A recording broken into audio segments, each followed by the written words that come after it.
What do you think of Boston Omaha as a standalone company? I have a small position I might add to.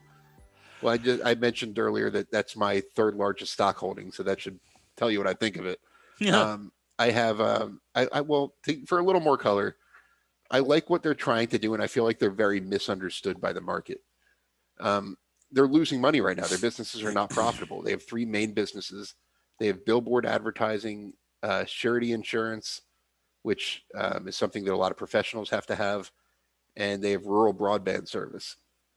All of them have fantastic economics, especially at scale. None of them are big enough in Boston Omaha's portfolio to really generate a good profit yet. For example, rural broadband, their rural broadband business has an 85% gross margin right now. A lot of upfront capital is required to get that service out to people. So over time, that should turn into a big high margin stream of income. And the same could be said for all of their business lines. I like that they're willing to invest in minority stakes in businesses. I like that they're being like a 21st century conglomerate and getting into the SPAC game. Like I mentioned, that they are pretty much the only company that has allowed investors to participate in the sponsor side of the SPAC business. So I'm a big fan. Um, it's not a low risk investment.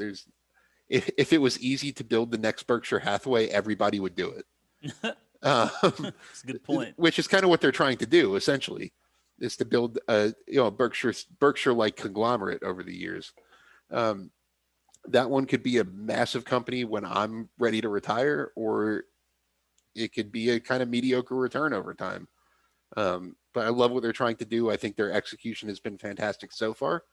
Remember, they invested $10 million in Dreamfinders Homes, and that stake's worth over $100 million now. Oh yeah. Yeah. Excellent capital allocation so far.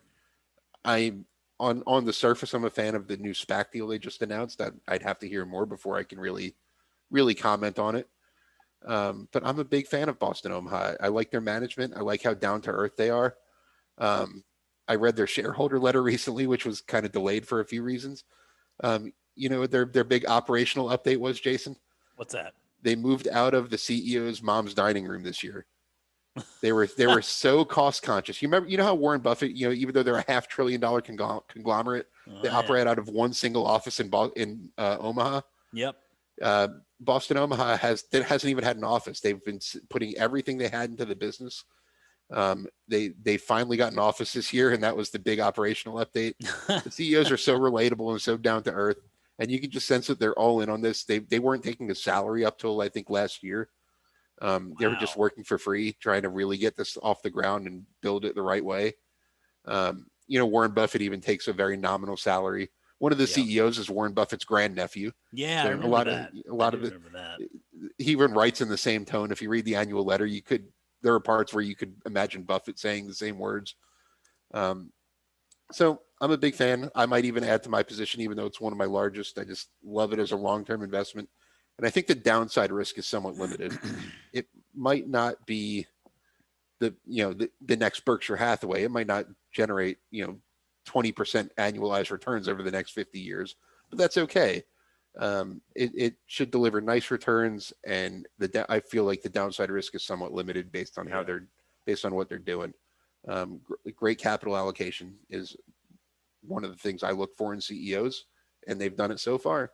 It's early, but they've done it.